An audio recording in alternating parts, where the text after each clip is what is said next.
Good morning, y'all. Super early morning. 5:53 a.m. early morning thoughts. I've really been pondering like the state of martial arts in the world, as you know, my neurodivergent brain does.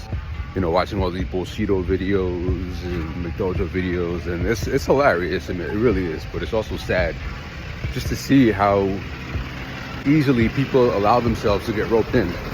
You know, to the layman, it's so obvious that like all these techniques and energy and chi and women's self-defense and whatever, it's all bullshit. And to the layman, you watch a video, it's hilarious, and I'm just like, why do these people get roped in? Like, how is it possible that so many people are still getting roped in? I kind of realized this a long time ago.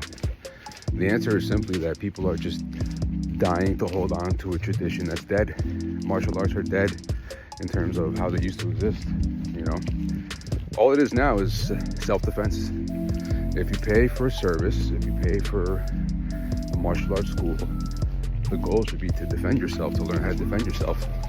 If you don't leave that school, if you don't leave that situation, if you don't leave that teacher, if that teacher doesn't leave you in a place where you feel like if you are confronted, you're in a better position to defend yourself than you were before, in a substantial way, right? Consider how much money you spend, like $250 a month, then you didn't get your money's worth.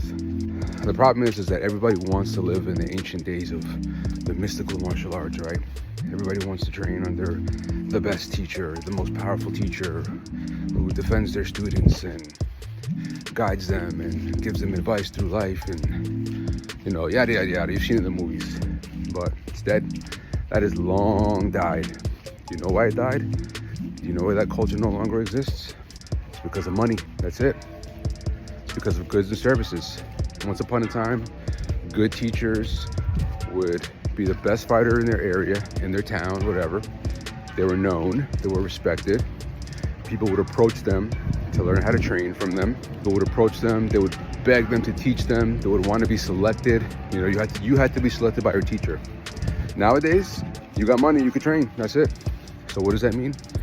Basically, like if you're a weekend warrior, you got a good ass job and you got time to train on the nights and weekends and you could afford $250 a month, great. Martial arts is for the privileged now. If you are low income, you can't afford that crazy tuition, then you can't train. The only difference between who can train and who can is who can afford it. That's it. And the people who are paying this crazy money are trying so hard to hold on to those traditions that they're giving their teachers all this money only to give away their own power and self-respect. Think about that. You're showing up, you're signing a contract only to show up and be like, yes, teacher, bow sensei, and then let them control you and gaslight you and have you doing all this crazy shit and embarrassing yourself. And the mess up thing, the real honest truth about the whole situation is that most teachers know that what they're teaching is bullshit. I promise you. Most of them know they're teaching you some bullshit techniques that you'll never learn. They know that most of you will walk out not knowing how to defend yourself any better than when you walked in, but they got your money, and that's all that matters. They want to keep the classes going, they want to keep you coming back, but they know they can teach you self-defense in like 5 classes, and the rest you just got to drill yourself.